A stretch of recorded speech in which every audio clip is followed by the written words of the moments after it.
And welcome back to episode 17 of the Oh You Didn't Know Wrestling Show, back from hiatus. I am your lovable host, John Fisher, ranked 17th in the latest Madden 19 preview brackets for the National Championship. Alongside me, Brad Shepard, who wore number 17 when he played pickleball in middle school. How are you? Hi. I was undefeated in pickleball too. I was too, and Yeah. that's a shoot. I love No, pickleball. I think you were actually you're talking about Tickle the Pickle.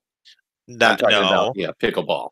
No, so was your pickleball it was basically tennis with the nets on the floor, and you had like oversized ping pong rackets with a wiffle ball, right? Yeah, Just a, yeah. okay, It's basically floor tennis. Yeah, floor tennis. It's tennis for people Leo Rush's height. Thanks for using his name instead. So yeah, you can follow us at all the places. John Fisher TV on Twitter, the Brad Shepard on Twitter for him, and then you got me and Brad on the podcast Realm, Google Play, SoundCloud, Stitcher, and iTunes. Follow us there, rate us 5 stars, give us a review. We all love it. And here's something Brad's gonna love. Well, I think you already know, don't you?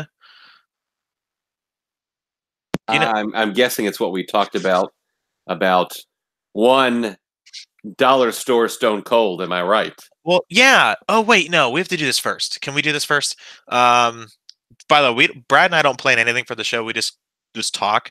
So if it sounds like he doesn't know what I'm about to say, he really doesn't. No, I don't. No, it's just two friends talking and debating pro wrestling. That's what it is. Can we have we had a few people die in the worldwide entertainment universe this week. One of them more recently that we'll get to later is wrestling stronghold King Kong Bundy. And again, we can get to that a little bit later. But in the I guess the sort of non-wrestling universe, Luke Perry passed away the other day at age 52 after suffering a massive stroke last week, as TMZ reported a week ago, Thursday. He had a massive stroke in his home. They found him conscious and alert when they got there, but his status deteriorated so quickly. That's why they rushed him to the hospital. And other reports came out that everyone's favorite Dylan McKay was in a medically induced coma, and then about 4 or 5 days later, he passed away. Very sad. And so you were around for 90210. I wasn't, before my time, but he was in our favorite show to date right now, and it sucks. I don't know if there's any other way to put it. No, it definitely sucks. It was, a surprise, and obviously, like you said, a lot of people, watched his earlier work, like 90210, but then a lot of younger people too. Like, he brought generations of TV watchers together. He was a big part of Riverdale. He was the main character's father. So, how they're going to work around that, I don't know. The one thing I'll say, John, is here's the one thing Riverdale cannot do. Okay. Yeah. Do what you want, except this. Do not recast the role. No, I agree. I don't think they will. You can't. You can't recast Luke Perry. No, you can't. I mean, the one thing that they maybe could do is probably like his mom remarried or something while she was in Chicago. I don't know, but even that'd be a stretch. Yeah, it's going to be interesting. It's really unfortunate. He was only 52, and he initially seemed to be in good condition when they arrived to check on him, and his condition just quickly deteriorated. Yeah. My a few people I follow on Twitter are in Southern California, and for those of you that don't know, Luke Perry's son is a professional wrestler. He's on the indie circuit in Cali under the moniker Jungle Boy. Small guy, but athletic, and hair is way below his shoulders, hence the name. He wrestles like almost in a Tarzan uniform, but not really. Well, he's part of the AEW roster. Yes, he got signed by AEW just recently, and there was a picture that's really hard to get out of your head for a little bit. And I'll try to, if you follow me on Twitter, I'll try to find it and retweet it. But it's a photo of him at the Globe Theater in California, where they shoot PWG now, and focus is Jungle Boy in the ring. He's looking off into the crowd, but if you take a look at the top left corner of this picture, you can see Luke Perry cheering his kid on. It gave me chills. It's horrifying, very, very horrifying. But yeah, AEW actually sent out their condolences to the family. And Cody even said that he met him, and he was a wonderful guy. Yeah, that's that's the thing too. Like when you talk to people in Hollywood, they all say, he was a good guy. He was one of the good guys. So, it's unfortunate. Yeah. Did you notice, before we move on to wrestling, did you notice that Archie has not even said a word yet on social media about it? I did, yeah. The last time that I looked, he hasn't said a damn word. Yeah. Well, they're probably grieving too, I mean, these are people that in some ways are like your family. You're with them so much during shooting. So you in some cases really build close bonds. And so I'm sure there's a grieving process there for them as well. Well, they were shooting in LA episodes. So there's going to be a time where they're going to have to kill him off.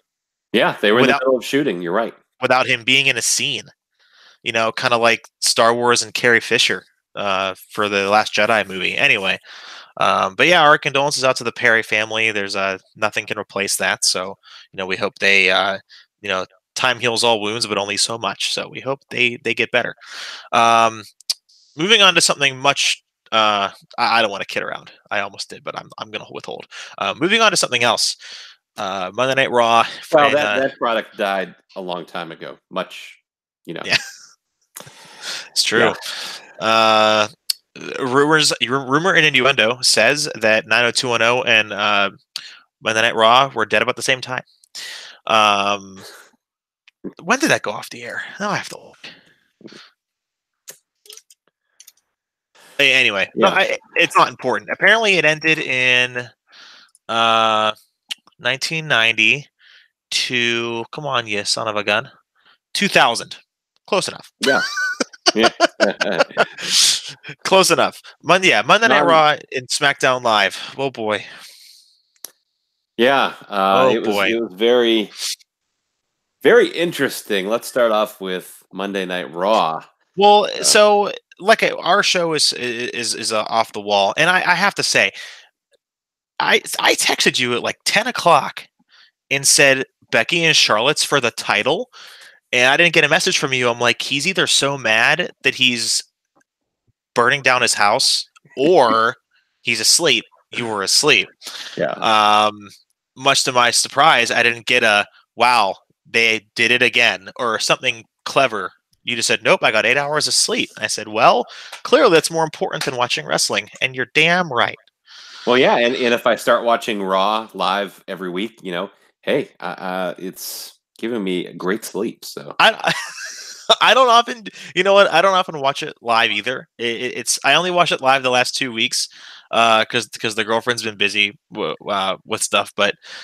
And she sits there, fortunately, and does her work while I watch it. I don't know why she hasn't put headphones in yet. God bless her. She asked me, how long has the road to WrestleMania been? I feel like it's been since September. That could be true. I'm like, you're not that far off. Okay, so I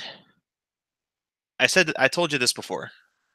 I am over the Becky and Ronda feud.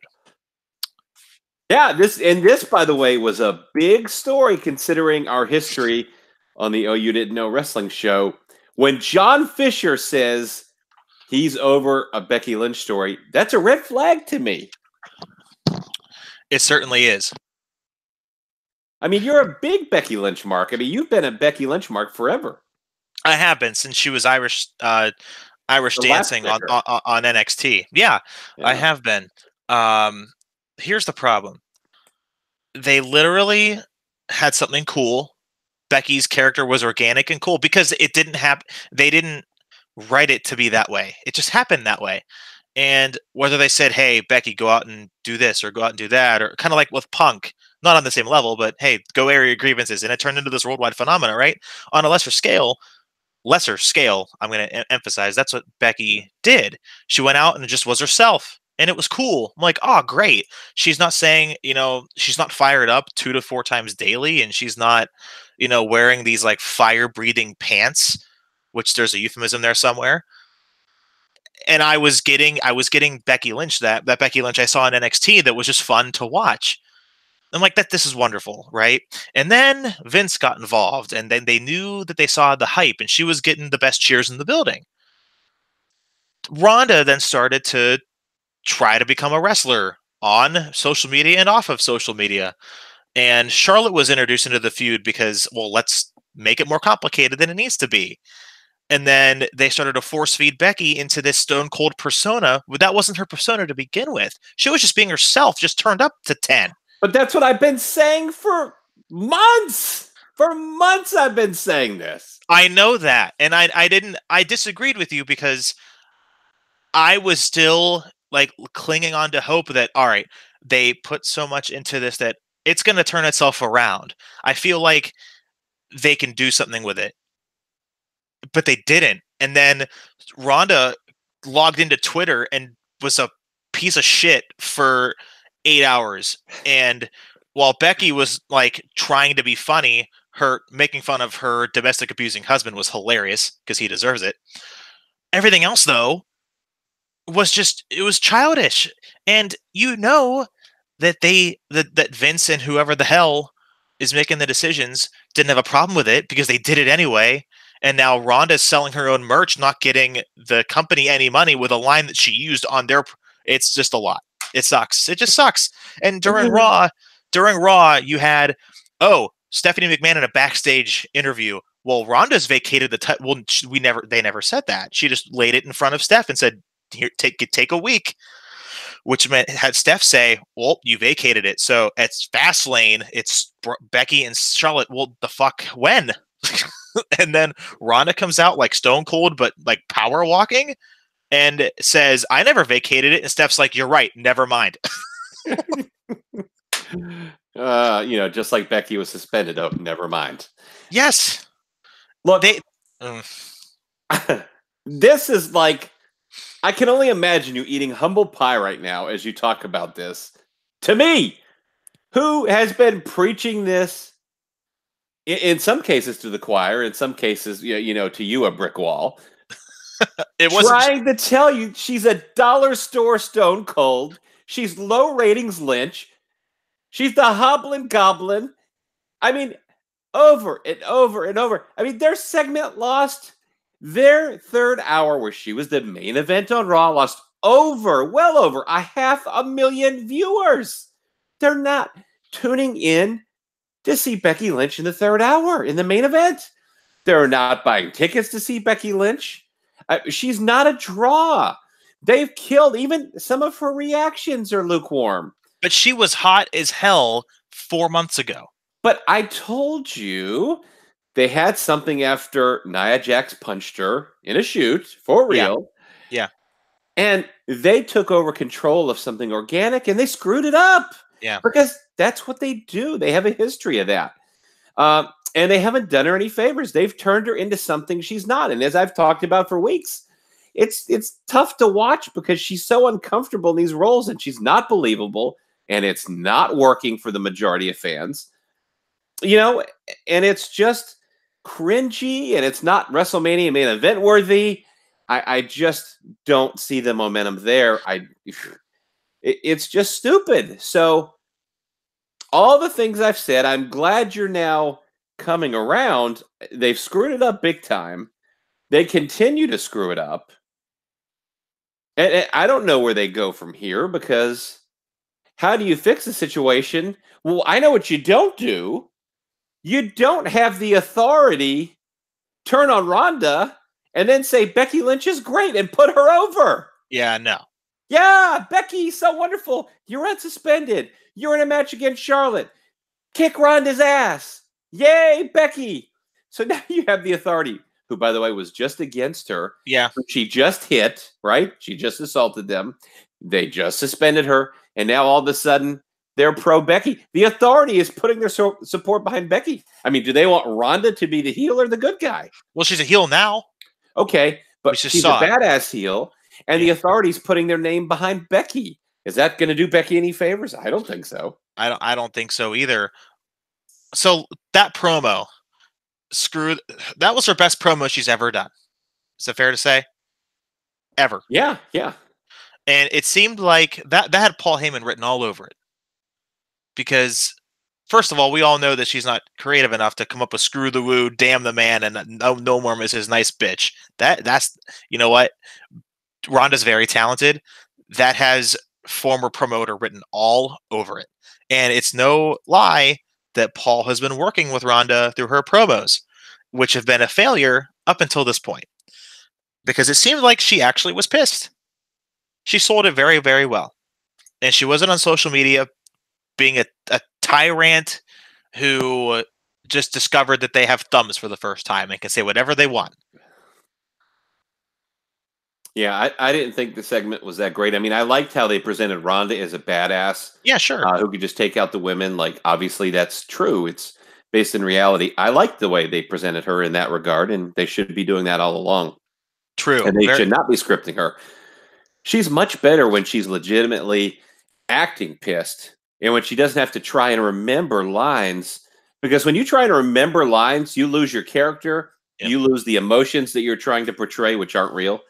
You know, let them do their own work. I mean, Ronda is just so much more legitimate, and she just kind of reminded everybody, "Hey, look, by the way, I can kick your ass." Now, the part I didn't like was her saying, "I can," kind of implying like, I could sneeze in your direction and break you in half, kind of like, yeah, if this was real, I could really beat you. Wink, wink.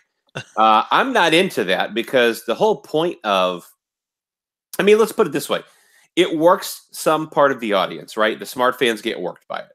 Yeah. That's just a fact. It draws heat in that regard. It works the smart fans.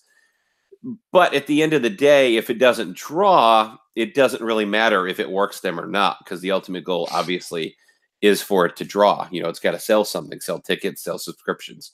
Sure. If it doesn't do that, it's a failure. To me, I prefer getting emotionally invested in the story and losing some of that. Okay, this is definitely not real. Make it look believable. Make me believe for 15 minutes that this could be real. And that's the kind of approach I like. So I didn't get that, but I thought overall the physical presentation of Ronda was really good. It was very good. She kicked ass. That's all that mattered. And Charlotte, as the chicken shit heel, was kind of shying away because she was frightened. So But it was Charlotte is, I got to tell you, Charlotte Flair is absolutely shining in this role.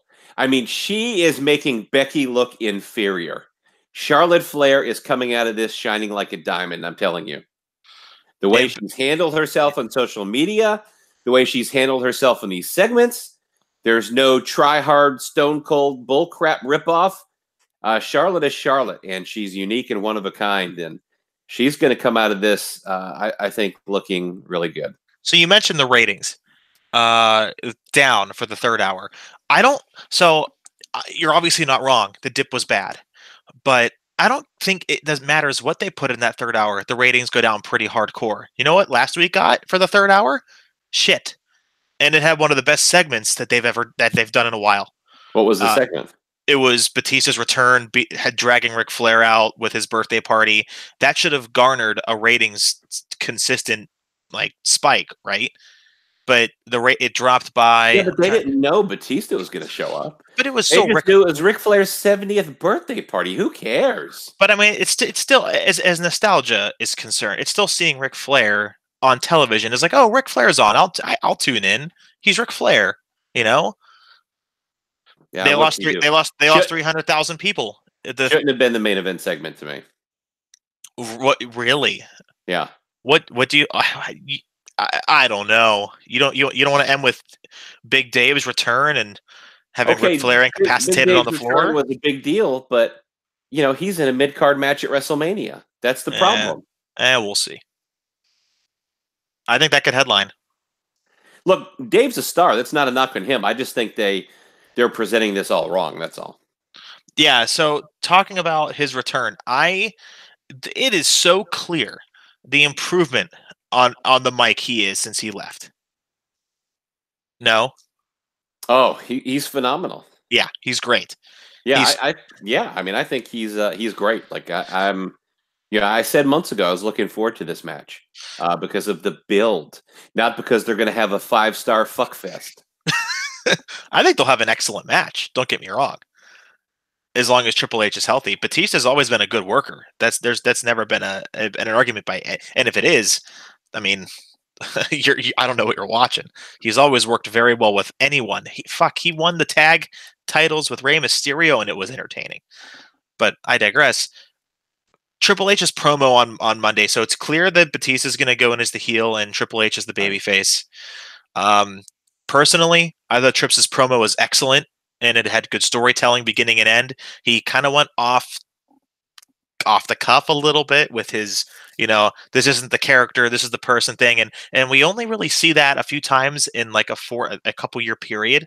The last time it's usually involving Cena, or like it involved Punk. It involved Brian, A top guy. Yeah, so it hasn't been done in a long time. I got a few tweets saying that it has no place. I disagree. I think it has a place, but it can't be done all the time. It has to be something where it's personal and you can tell a story with it. So I didn't like it. I'm just going to tell you, I didn't like it. Look, I think Triple H delivers just an outstanding promo, especially compared to your average wrestler today.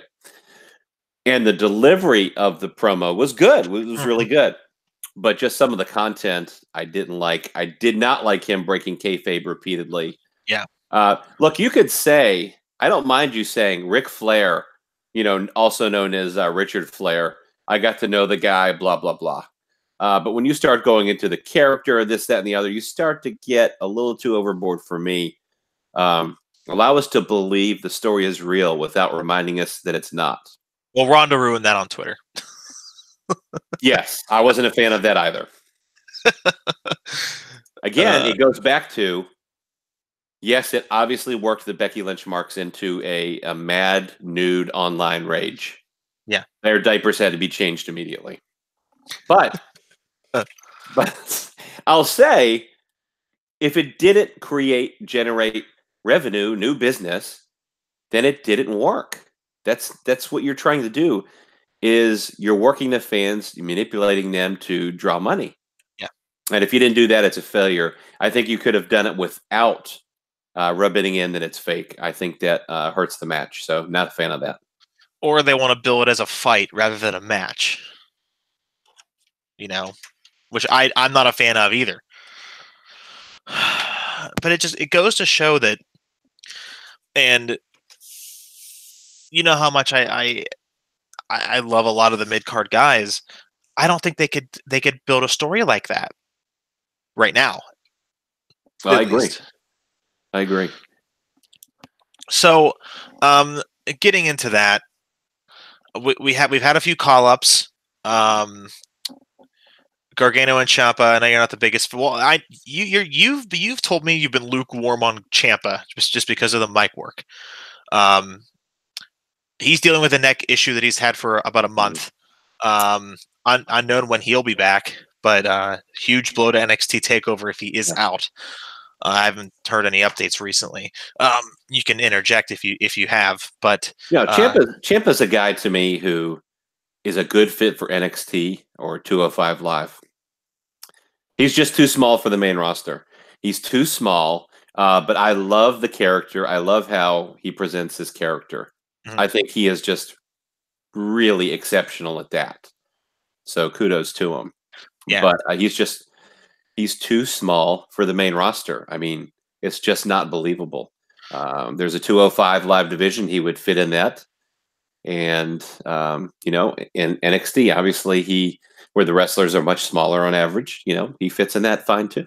Yeah. So, and that's, I want to get through these call-ups, and then I was at NXT on Friday, so I'd like to talk about that a little bit, because the call-ups were there, except for Gargano, or except for Ciampa, and Gargano as well. I haven't seen him in a week or so, so I don't know if they're full-time, those two, but the two that seem to be full-time right now are Aleister Black and Ricochet. I've told you before, Ricochet, to me, yes, he's small, but damn it, the crowd loves him. All of them, no matter what city he's in, because he. I would have to debate that. I mean, I still think I still think he's getting a pop every time. Not really. I mean, he has like no reaction. He doesn't have really any charisma. He can't cut a promo. He's small, but he's got great in-ring work from a flippity-do standpoint. He can do a lot of cool things. There's no question about it. He's extremely athletic. He would be great at Cirque du Soleil. But putting him up against Braun Strowman, Drew McIntyre, Baron Corbin, Bobby Lashley, etc., etc., it's just not believable. I won't go as far. I won't go as far as outside of saying Aleister Black outshines him all over the place. I would. He's been the standout to me of all of the call-ups. Why? Because he's unique. Yeah. Right. He doesn't just do flips.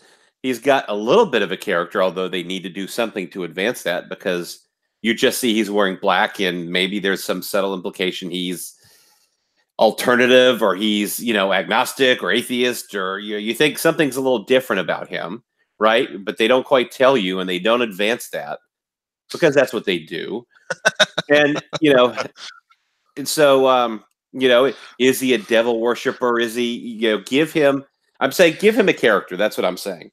But he does stand out, and he's done the best when it comes to debuting a character, in my opinion. And Ricochet has got a ways to go, in my opinion, on the main roster. He does. I'm just shocked that they put him together. Well, that's what they do. They put small guys together. Well, Black's not small. Yeah, he is. I mean, he's not super small or anything, but he's a little small for the main roster. I think he could fit in. I mean,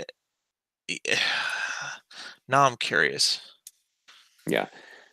I mean, he would fit in better than the rest. I mean, you look at Johnny Sharman. He definitely looks completely out of place. Is that Gargano's real name? Johnny Sharman. I call him that because he's soft as Sharman. He hasn't gotten hurt. Oh, well, he got his feelings hurt because he blocked me on Twitter. Did he really? He did. So little Johnny Sharman, I just want you to know, watching you on my TV is a complete joke.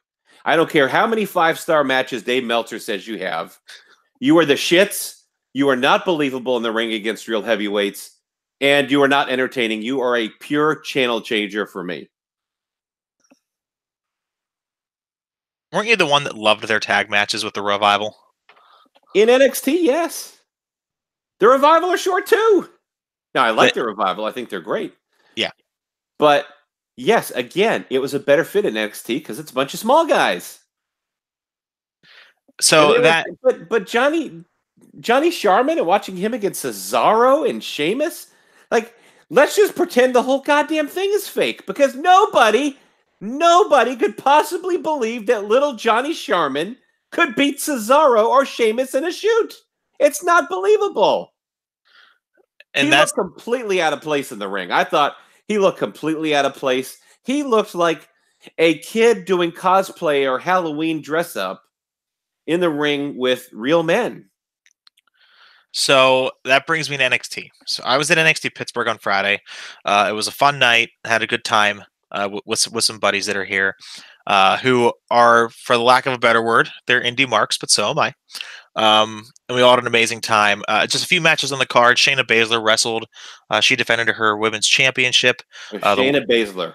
Yeah. I just want to interject to say she is legit. Should have been in the main roster. Yeah. Like yesterday. And it's puzzling to me because there's a lot of value there and she needs to be playing with the big boys. No pun intended. The Rondas and Charlotte's and even Becky's. Yeah. No, Shayna's awesome. She defended her belt against Mia Yim, who's she's been on the indie circuit for a while. She's a good wrestler. Well, I got to tell you, mid-card women's wrestling just bores the hell out of me.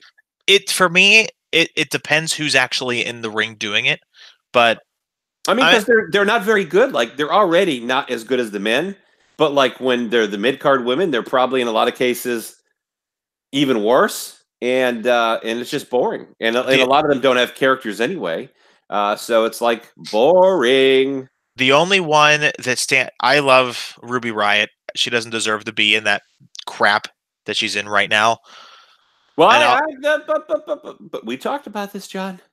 What? We talked about this. She could be the Raw Women's Champion right now had she used the beak off the top rope. Sure. Sure. Okay, no. So yeah, NXT, Baszler was great. War Raiders defended their tag team belts. Great.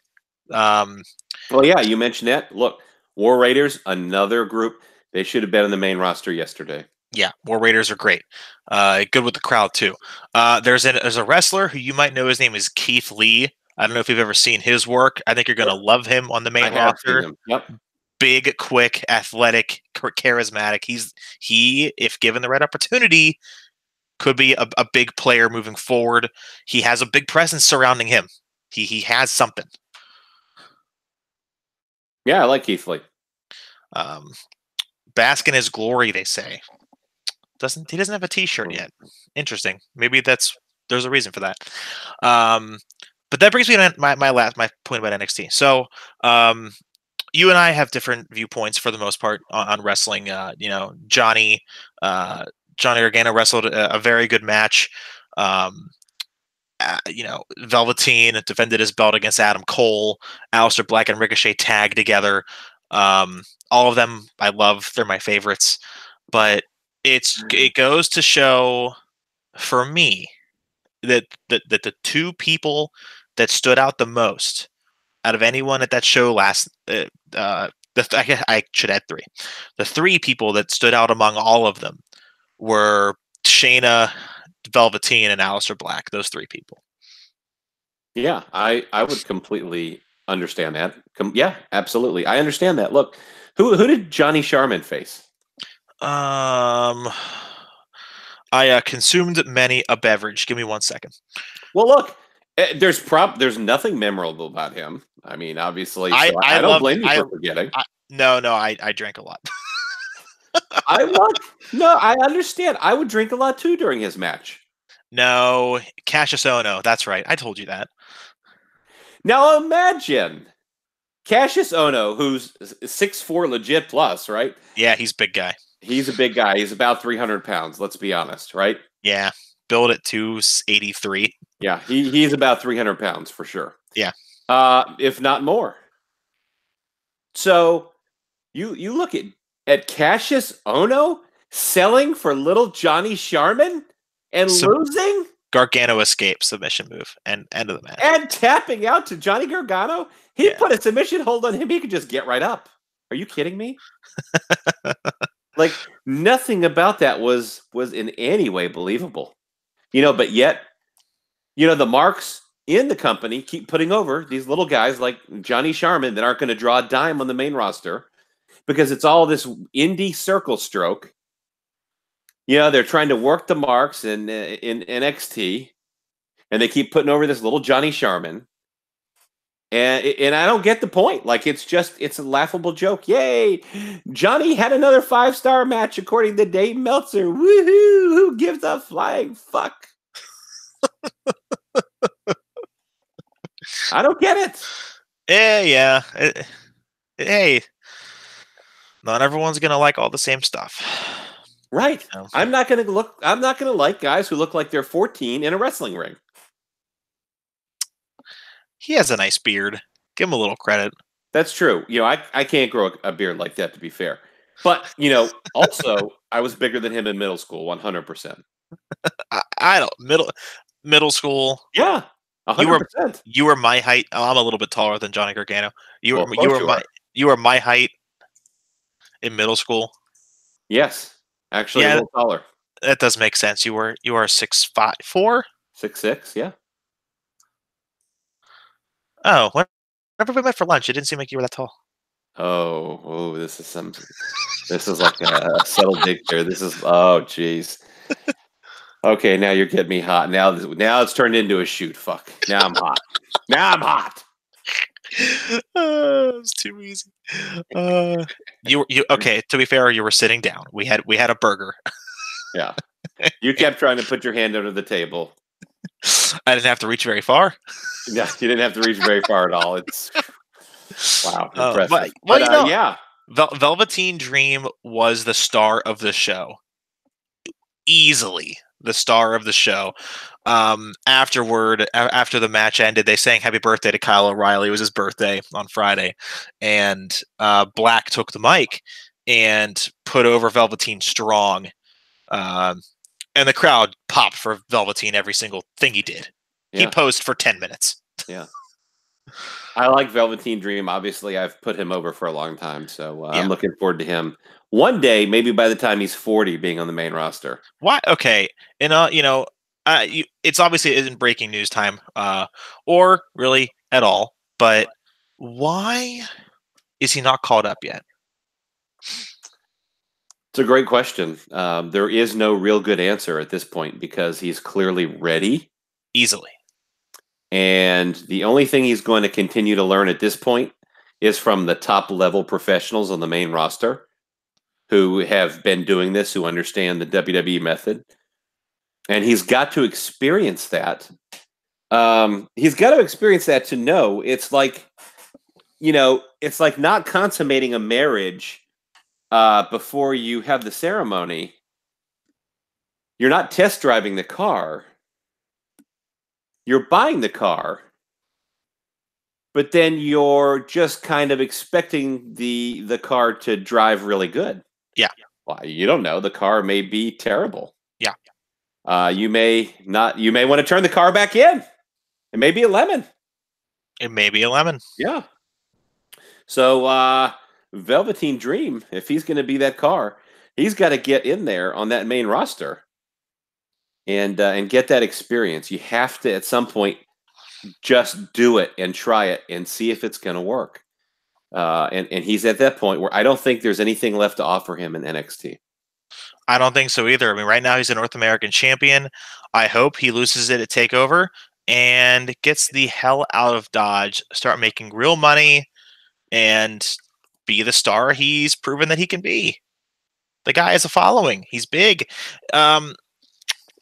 And people might say it's a creative team thing, but let's not forget that it's a one-person creative team, not a staff, not advisors, not Bruce Pritchard. No, it is a one-person class act bullshit rodeo. That's how it's been for years. So if you're pissed off, be mad at one person, not 17. Yeah. By the way, I've got a great idea for little Johnny Sharman when he returns. Uh-huh. Just put him in singles. Forget Ciampa, right? Yeah. But, the greatest thing going, Baron Corbin. Yeah, I don't know about that. And Bobby Lashley and Drew McIntyre could tag along too, right? Bobby's horrible. Yeah, well, he just can't talk. But he's got little Leo Rush, so that's fine. You got to have Leo Rush there. But they're fine. But you take them, and they actually just take turns beating up Johnny, which would be very easy and very believable. And then they actually do, I wouldn't call it midget tossing. Yeah. Because he's not a midget, per se. No. He's just, a really short guy, grown adult. He's like... Yeah. Most grown adults, like their bones continue to grow when they, reach puberty and beyond. Yeah. And like his just kind of said, let me pump those brakes. Yeah. I don't know if he, didn't eat his Wheaties or whatever. I don't know. Was it genetics? But they have a smaller person. Sure. Throwing contest. Okay. And so, but I think the key here is like the person who can throw Johnny Sharman the furthest gets a title shot. Why did he block you on Twitter? I have no idea. What did you tweet at him? What did you do to make him mad? No, that's a great question. I'm glad that Johnny's a big fan of my work and pays attention to me. Yeah. Yep, I'm glad he probably reads all my articles on Ringside News and Bodyslam.net and beyond that come from, breaking news on this podcast. And it sounds like he's a little sensitive. His buddy there, HBK, he blocked me too. Why? What did you do? I'm honest. I guess some people aren't built to handle that in the wrestling business. There's a lot of insecure people. And, when I criticize something, which is not personal. Some people don't handle that so well. And little Johnny Sherman, he's a vanity searcher. That I was told. You He's actually a vanity searcher. explain. He goes onto Twitter and searches his name to see what people are saying about him. And you don't? No, I don't. I don't care. I don't care what people think. You sure? I'm sure. I'm sure. I don't care. Well, you know, but Johnny Gargano does. Wait, who? Gargano. Who? His name's Gargano. I'm trying to be nice. Oh, I was getting you to. Never mind. I'm trying to appease you, and all you do is throw it back at my face. You know who someone that cares way too much about other people's opinion is? You know his name? Dean? Ah, you read my mind. So, somehow, he escaped the home and recorded his bit for the night. Because waiting up for so long, for last week, as we both had personal stuff going on, we had to postpone episode 17 till this week. It took Dean a fortnight just to get up. So finally he's here, and a fortnight's 14 days, for those who don't know.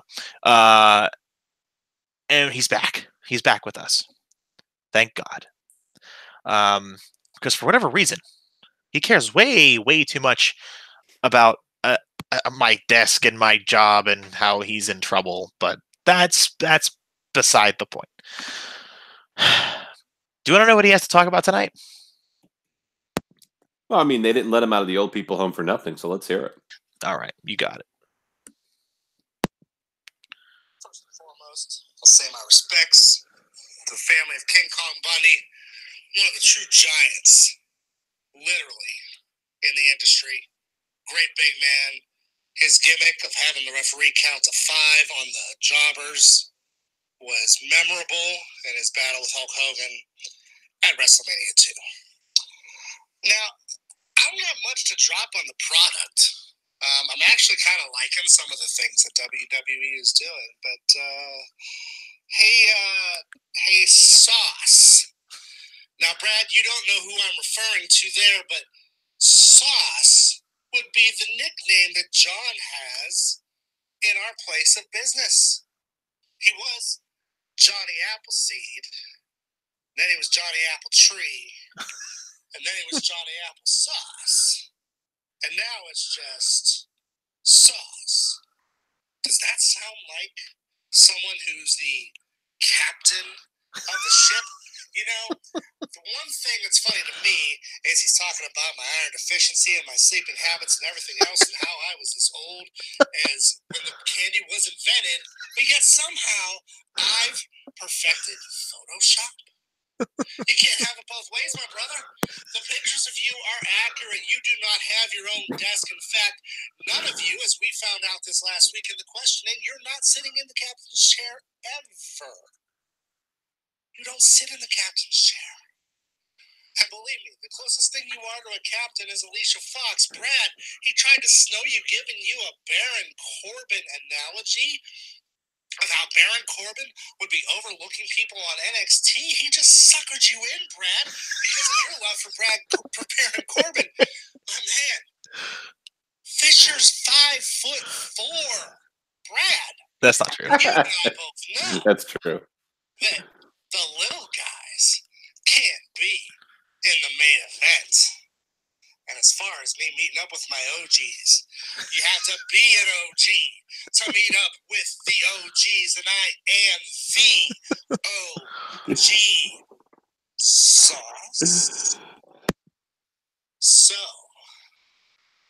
there's no Meltzer bombs here. I only speak truth. I only drop elbows, and I only lay in diamond cutters. Fisher, when you get to work Wednesday, you're gonna feel the bang. Was he going to take you into a broom closet or something? Odd Predator HR is hubbed out of Atlanta, so that's going to be impossible. You might need an adult. Well, Dean's old enough to be 2 adults. So. Oh, now, in fairness, you are you are short, so you could be 5'4". You might have been wearing those platform shoes, John. Now that I think about it, Special. What shoes were I wearing at the time? Probably Under Armour. On my Under Armour black sneakers. like the double Dr. Scholl's insoles. It's actually a new brand called Charmin Shoals. Yeah. Oh gosh. Yeah. Well, by the way, I will say, in fairness, like in defense of you, John. Yeah. If they call you sauce now, according to the Urban Dictionary, the sauce is used to describe someone who has a style, confidence, attraction about them. They're usually well dressed, fashionable, and have an aura about them. Yeah. So his argument's moot already. That's all it took. Yeah. That's all it took. And to be fair, I'm 5'8.5". Yeah. You know that, and I'm taller than Dean, so I don't know why he's even taking the height thing. So, for those of you, Brad and I were laughing the whole time. That was hilarious. I pop in the actual recorded version, so it sounds much gooder on all of your mobile devices. So we laughed the entire time. That was terrific. I love that every second of it. He's just excited, and it's like his own virtual Blue Chew pill, if you catch my drift, because Diamond Dallas Page retweeted him. That's about it. That's true. He was very excited about that. He was. Yeah. He didn't even need Blue Chew. No, he was fully erect. Bang. And they're not even a sponsor. Oh, it's the best. But who is a sponsor of me? Oh boy. Seat Giant. SeatGiant.com. Use the code OYDWS. OYDKWS. Yes, that's it. God, I just need to put it on record. That's okay. But use that code and you get a discount on an already discounted ticket when you use that. So get your tickets there if you want to get them cheap. If you don't, just fucking pay more money in Ticketmaster, you dumbass. Wow. Clearly, you don't write the ads. Yeah, clearly. So Dean said a couple of things. Thing one, so that nickname is actually true. That is my nickname because I used to work at Apple, and I have to make sure the Apple sniper isn't looking at me because I told someone I used to work there. Sorry, I had to check behind my back. I used to work at Apple. And my name's John, hence Johnny Appleseed. It's a nickname that someone at our place of employment gives nicknames to everyone, for better or for worse. If you get a nickname, he likes you. We have a good relationship. It's Johnny Appleseed. I actually sold him an Apple Watch, so it makes sense. So then it transitioned to Apple Tree, because when you plant a seed, you make a tree. Hence the metaphorical rise to stardom after starting as a seed and growing to a gigantic tall tree. Get it? And then a disgruntled elder employee, Dean's cohort, called me applesauce. Hence applesauce. Your brain is sauce. Get it? So now, was this one of the OGs? Actually, yes, it is. Yeah. That is a shoot, by the way. No. Is it fair to say they were meeting up for their Denny's breakfast and they actually were discussing that nickname for you? No, this one was at work. Okay. It was at work.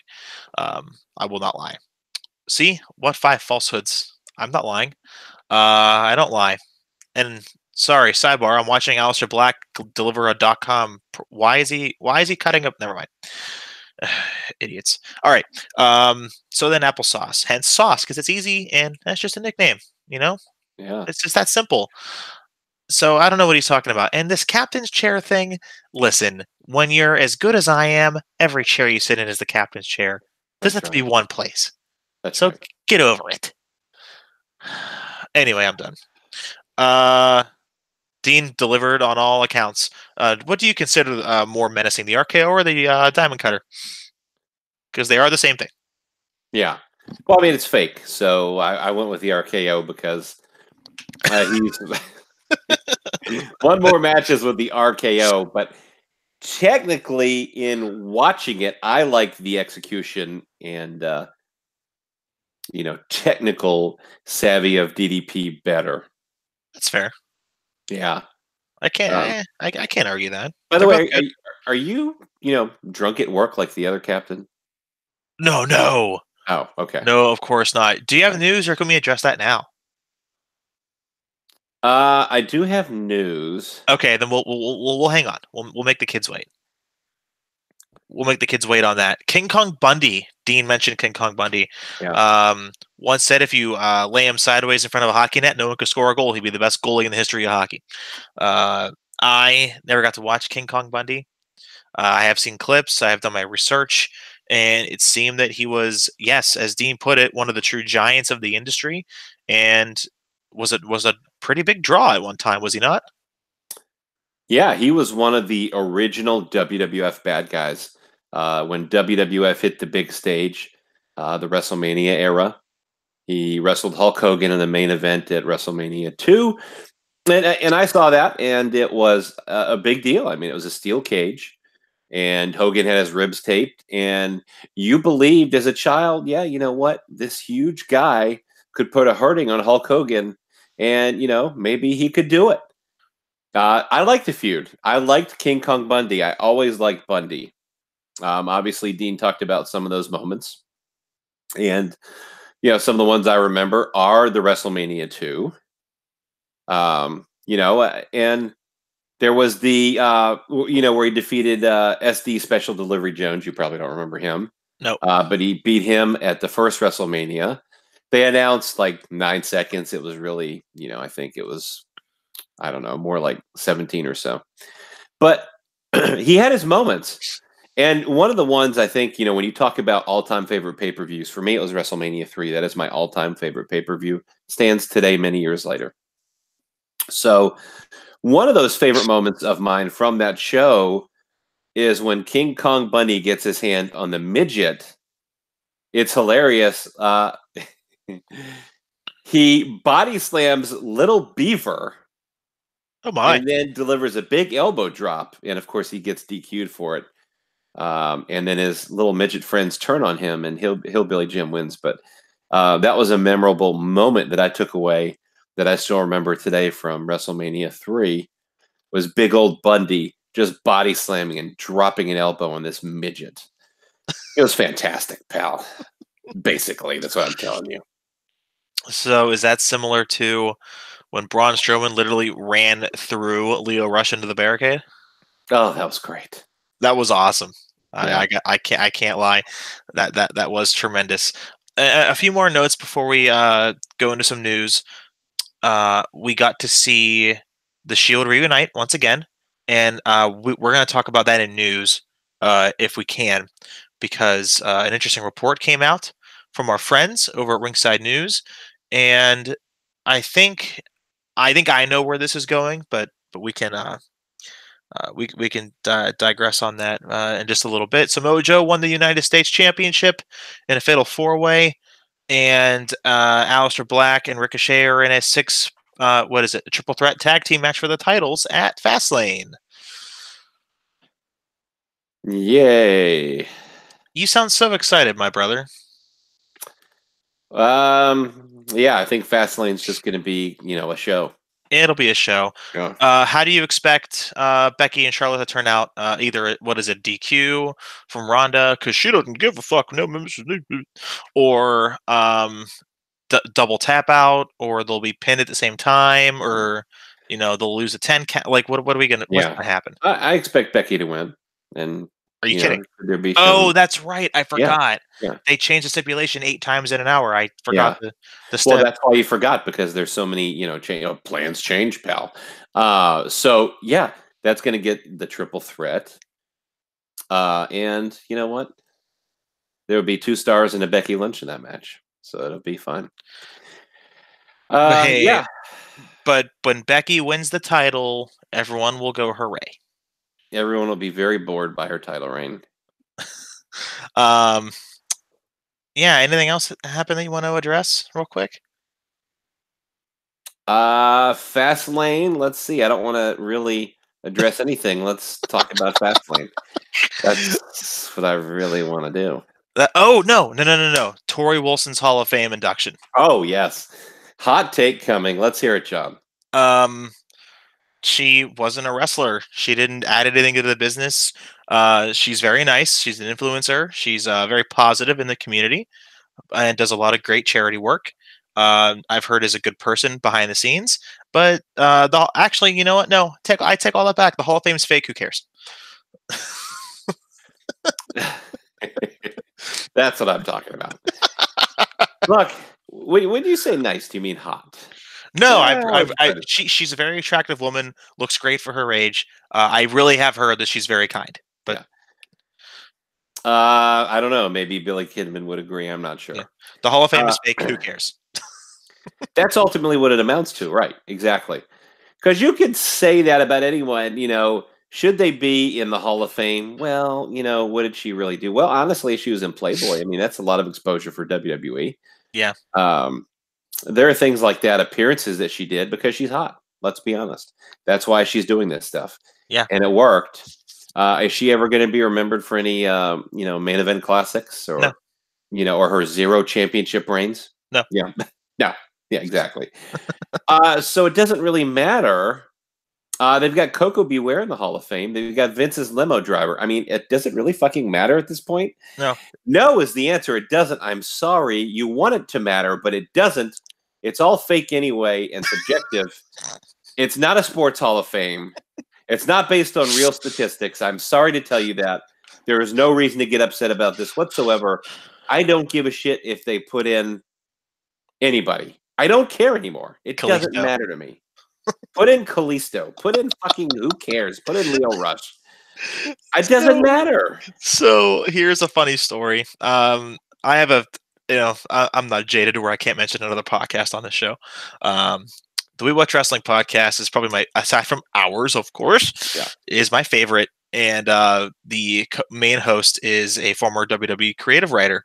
And Stamford, Connecticut, and this is directly from a show, I think last week, when you go into the main elevator, all the list of names in the Hall of Fame are all in a row.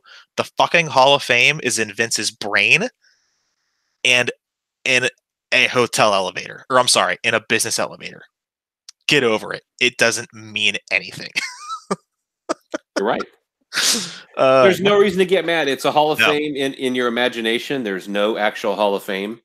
It doesn't exist anywhere, and it's decided by essentially one guy, Vince McMahon. So it just doesn't matter. Now, like I said, I was happy for China. Why?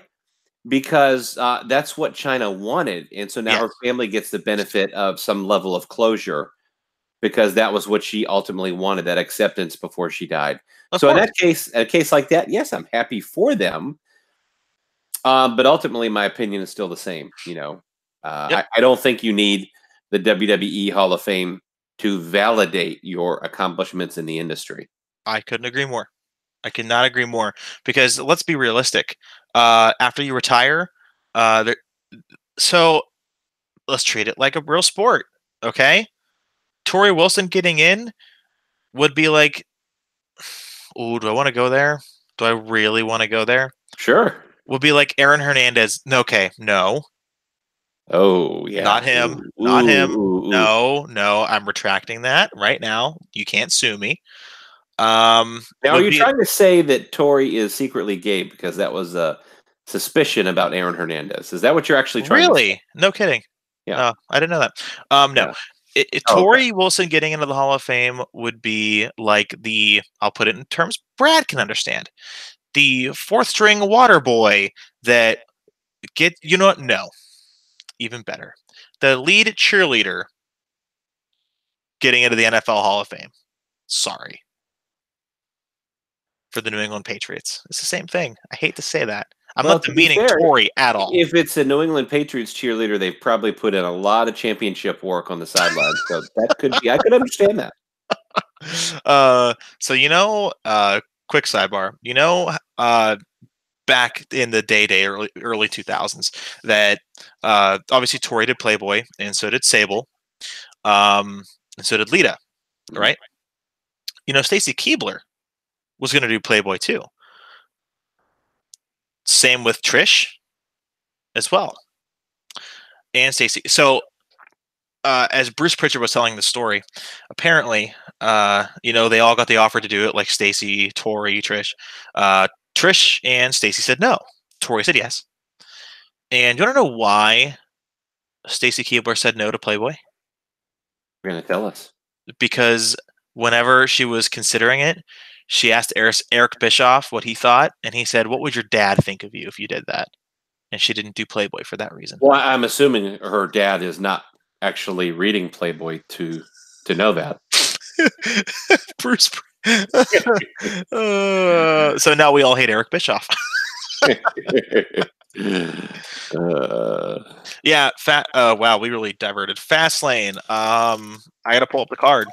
Yeah. We've got Lashley and Corbin and McIntyre versus the Shield. Should be a fun match. Well, I think people are kind of over the Shield return, to be honest, but it should be fun. Well, it just happened. They popped really hard for that last fist bump. Yeah, I think people are just kind of over they've just totally botched it, unfortunately. So, well, yeah, that should have been the main event seg, and I don't know.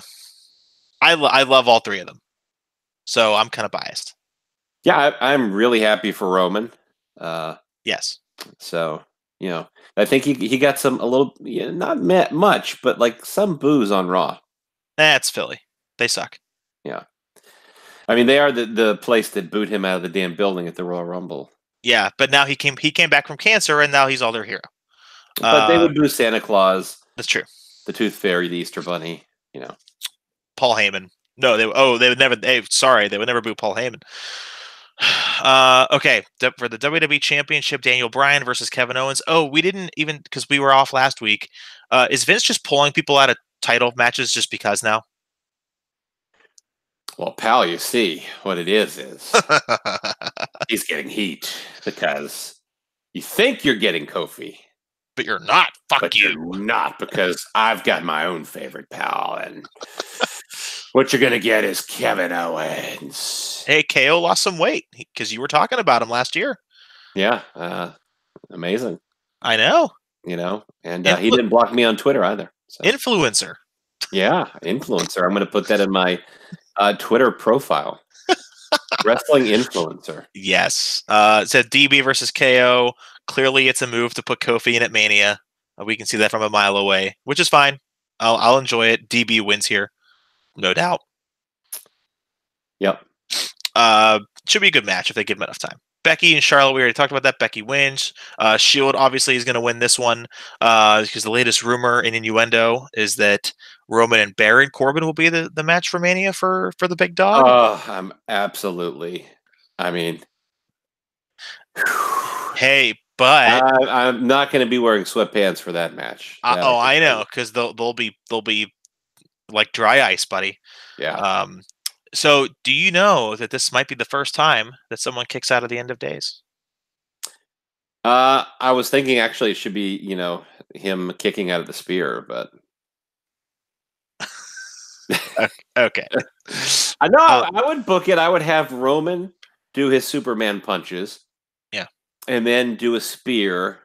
Okay, and then Baron kicks out at 2. And then Baron is groggy. And then he does the ooh ah, and then he nails him a second time. Yeah. And he just kicks out this time too. Yeah. So, but at this point, he's in complete shock because how is Baron Corbin kicking out of a spear, 2 spears?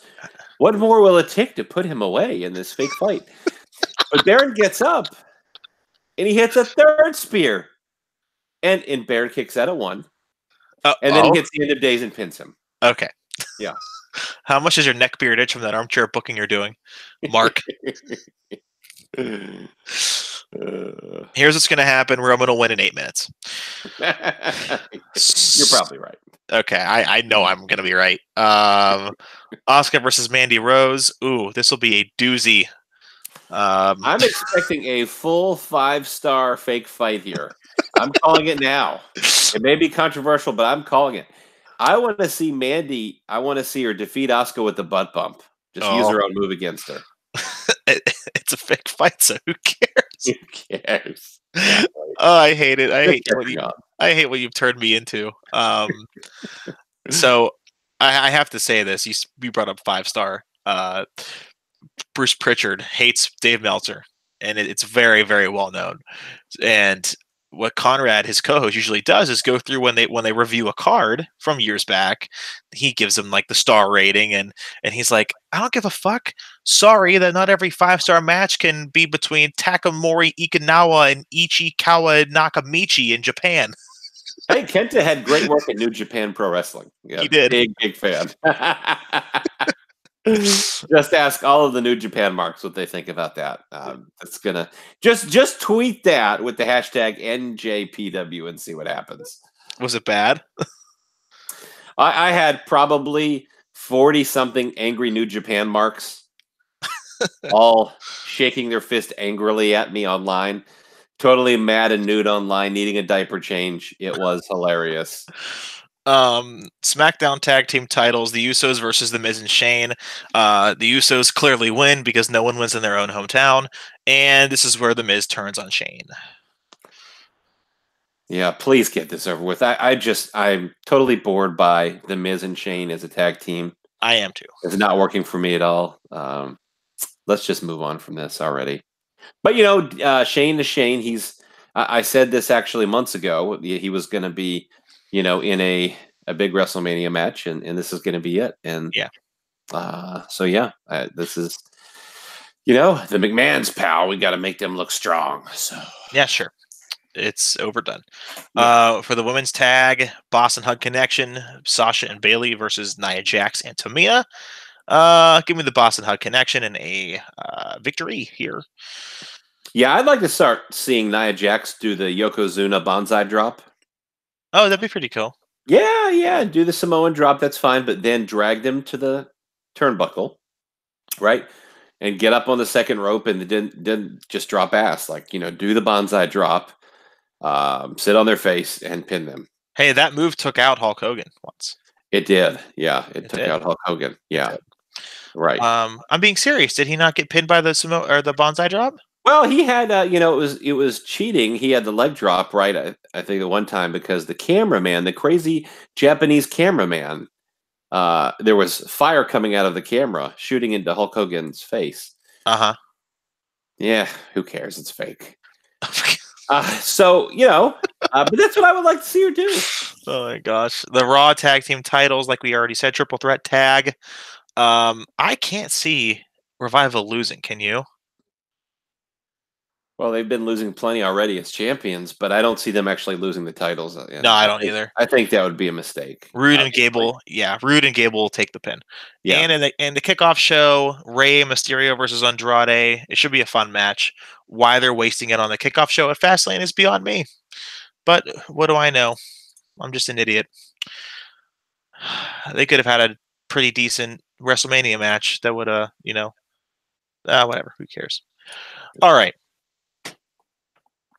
That's enough of that. It should be a fun show. Huh? That's enough of that.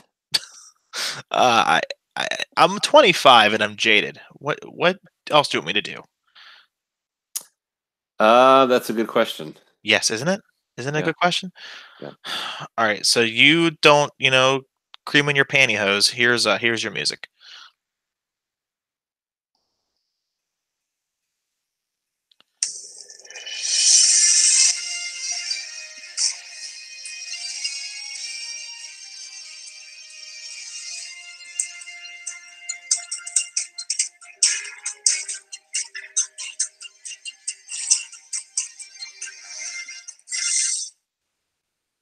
Breaking news with Brad Shepard at the Brad Shepard on Twitter. So, I didn't think I would have to say this, but there was a lot of speculation and even a report online that Ronda had gone off script with some of her remarks on Twitter, and WWE was upset at her for those unscripted remarks. Mm-hmm. Well, here's what I can tell you. Ronda's tweets were a complete work to build her heel turn, which we saw play out on Raw. it's being considered a big success by WWE because so many people bought into it. And it's interesting, of course, what you can kind of fire up when you let the talents do some of their own work, put their own spin on it versus scripting everything. But yeah, it was very well done, they thought, by Ronda. And so ultimately it was a work, okay? This was a work. It was a concoction between Becky and Ronda. Nobody went off script. Nobody was mad for real. Becky Lynch marks were getting worked, and anybody who reported otherwise was getting worked. So, Dave?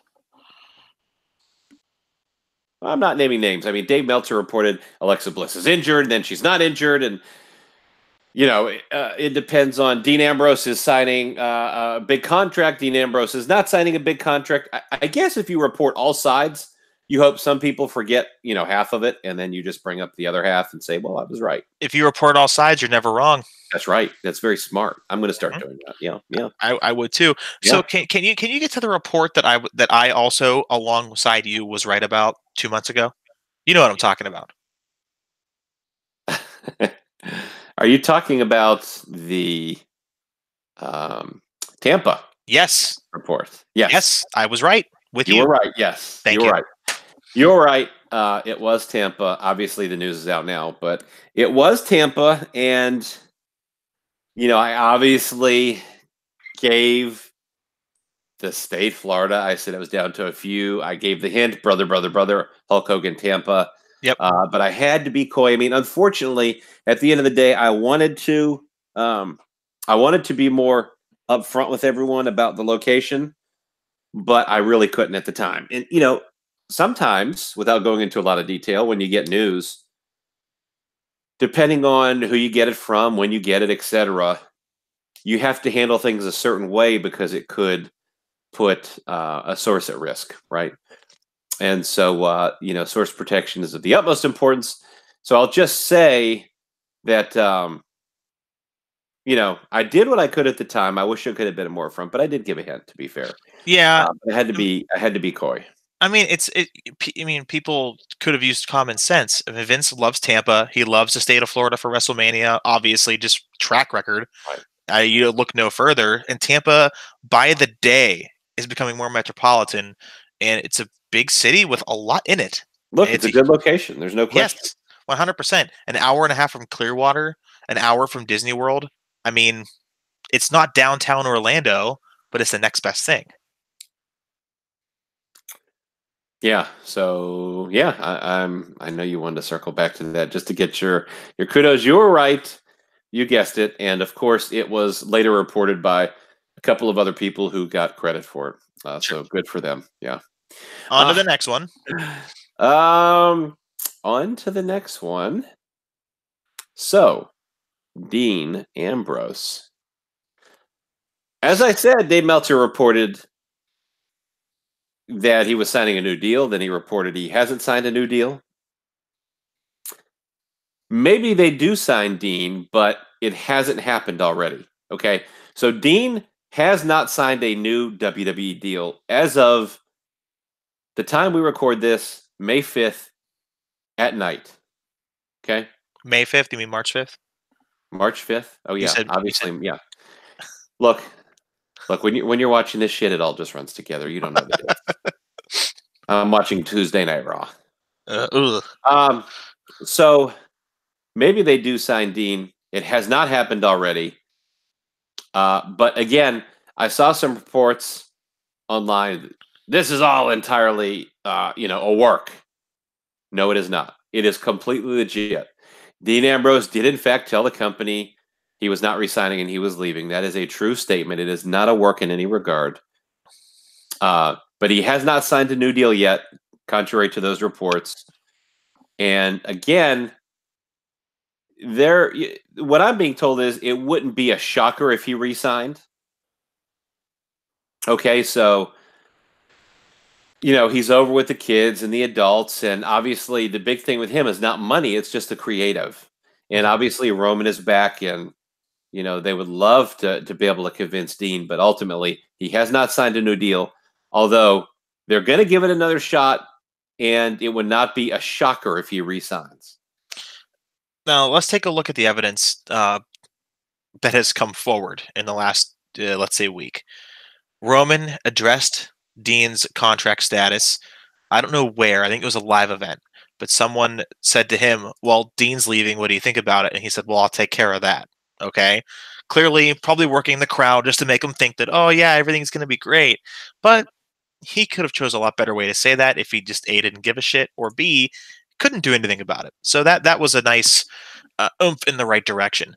And thing number two, this is the first time that they mentioned him leaving on the show. Right. They have not since. So that was a big indicator as well. And as soon as I heard him say that, I'm like, well, he's staying. So even though your report is true, I think he's staying just because of that validation on television. Well, look, Roman and Dean are good friends in real life. And, the whole reason, obviously, Dean didn't come out with Seth and Roman after Roman returned to announce his remission is because, he was very emotional. And it was his decision to stay Really? backstage. Yeah. Wow. They're good friends. And so, if anyone can convince Dean to stay, it's Roman Reigns. Yeah. I was actually watching the Ambrose Chronicle today. Quite good. You kind of felt that. No matter, and all of those like Chronicle, the 24s, they're a work too. Right. But I could tell. I mean, the frustration wasn't a lie. You could see it. You could hear it in his voice. But on the other hand, Roman and Dean being best buds, they traveled together everywhere in that doc. Every single, if Dean wasn't by himself or with Renee, he was with Roman somewhere. So it's true. It's all true. Yep. And finally, Kofi Kingston in the WWE Championship title picture. Yeah. Obviously, his run was sudden, and everyone's happy for him. But it all came about, of course, by mistake with Mustafa Ali's injury. And what I'm being told is this is more about making Daniel Bryan a super heel for future programs than it is about getting Kofi to be a top dog. So obviously, we still have many weeks until WrestleMania. They're weighing different options as to who would win, but the plan has been for Daniel Bryan to retain the title, in that this is another step again in building him as a super heel for future programs. And so, as it stands right now, Daniel Bryan would be walking out WWE champion out of WrestleMania. Again, obviously with the momentum Kofi has, that could change, but it's probably going to take some fan support.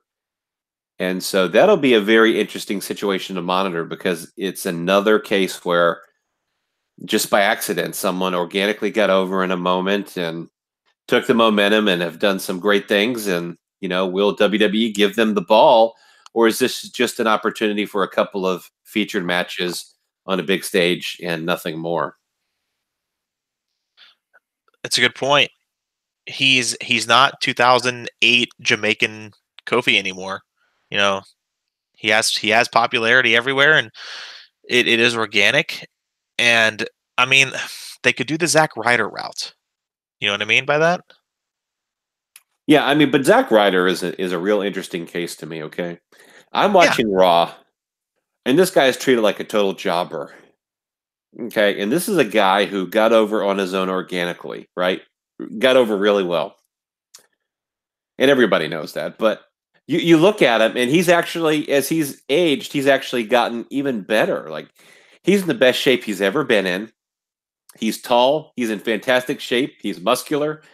He's got charisma. He really knows how to work. I mean, he's just an experienced veteran wrestler, and he can cut a promo. I just, I know he's not. Triple H isn't a fan. I just don't get it. I just don't get it. Like, the way that they've dropped the ball of Zack Ryder is just totally incredible to me. I just don't understand how even present day he's jobbing out like one of 8 other guys to the heavy machinery. I just don't understand it. By the way, did you see the report on Heavy Machinery today?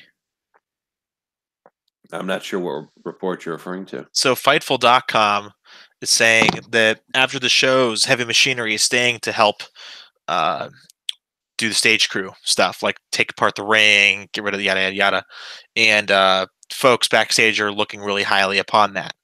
And that's why they're kind of getting a big push. One of the reasons why. Hence, they beat likable. They beat 3 tag teams in 10 minutes. I like them. They're likable.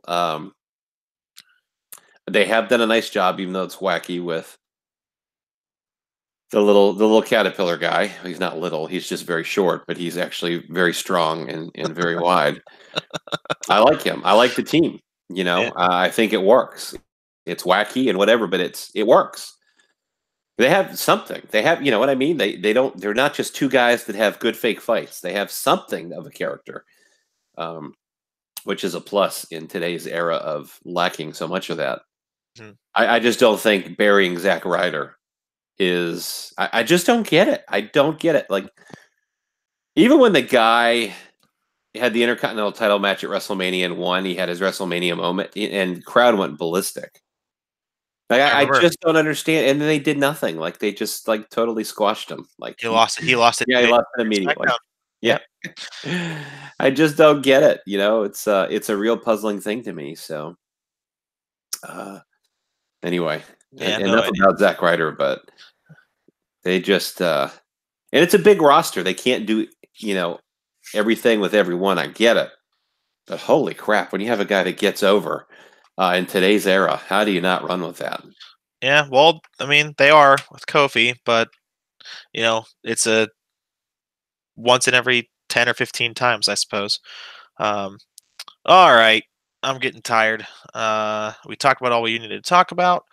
And we have the 30th pay-per-view of the year, as it seems, coming up on Sunday, Fastlane. I will be at Raw next Monday to see Big Dave and Paul Levesque face to face, because that's who he is now. Yeah. He's Paul Levesque. Yeah.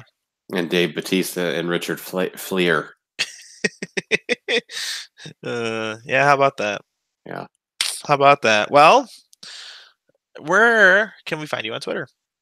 At the Brad Shepard. Wrestling Estates called me one of the top 50 accounts to follow. Yeah, that's right. Suck it, haters. So, yeah, you should follow me at the Brad Shepard on Twitter. Follow all of my work on prosportsextra.com. Always coming out with new sports articles. So please do give those a read. I like money. And again, I am sponsored by Seat Giant.